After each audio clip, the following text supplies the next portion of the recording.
നഗരത്തിലെ ഗതാഗത പ്രശ്നം അത് ഓരോ ദിവസം കഴിയുന്തോറും വളരെയേറെ രൂക്ഷമായിക്കൊണ്ടിരിക്കുകയാണ്. പ്രത്യേകിച്ച് പാളയം വഴി കടന്നു പോവുക എന്നുള്ളത് പലപ്പോഴും അസാധ്യമായ ഒരു കാര്യമായി തീരുന്നുണ്ട്.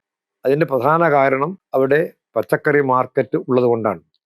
മാത്രവുമല്ല, ഇന്ന് നമുക്കറിയാം ലോകത്തിൻ്റെ ഏത് ഭാഗത്തും പച്ചക്കറി മാർക്കറ്റായാൽ പോലും, മത്സ്യ മാർക്കറ്റായാൽ പോലും, മീൻ മാർക്കറ്റായാൽ പോലും വളരെ വൃത്തിയായ രീതിയിലാണ് പരിപാലിക്കപ്പെട്ട് കൊണ്ടിരിക്കുന്നത്. എന്നാൽ നമ്മെ സംബന്ധിച്ചിടത്തോളം കോഴിക്കോട്ടെ മത്സ്യ മാർക്കറ്റായാലും പച്ചക്കറി മാർക്കറ്റായാൽ പോലും ഏറ്റവും ദുർഗന്ധം നിറഞ്ഞ വൃത്തിഹീനമായ സ്ഥലമായി മാറിക്കൊണ്ടിരിക്കുകയാണ്.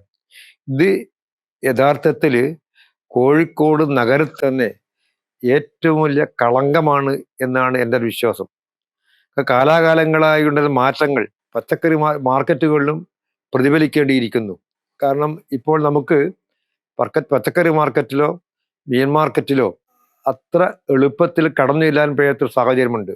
അത് മലീമസമായ അന്തരീക്ഷവും ദുർഗന്ധവുമൊക്കെ തന്നെ അത് നമ്മെ അങ്ങോട്ടേക്ക് കടക്കുവാനുള്ള ഏറ്റവും വലിയ തടസ്സമായി മാറിക്കൊണ്ടിരിക്കുകയാണ്. ഇതൊക്കെ ആ സമയത്ത് പരിഹരിക്കപ്പെടേണ്ട കാര്യങ്ങളാണ്.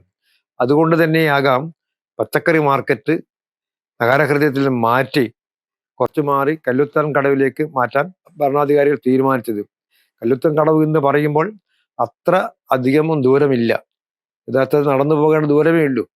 പക്ഷേ നമ്മൾ ഒരു പുതിയ ലോകത്തിലേക്ക് കടക്കുമ്പോൾ സ്വാഭാവികമായും എല്ലാവർക്കും പ്രയാസം ഉണ്ടാവുക സ്വാഭാവികമാണ്. പക്ഷേ നഗരത്തിൻ്റെ വികസനത്തിന് ഇത്തരം മാറ്റങ്ങൾ ഏറെ അനിവാര്യമാണ് എന്നാണ് എൻ്റെ വ്യക്തിപരമായ അഭിപ്രായം.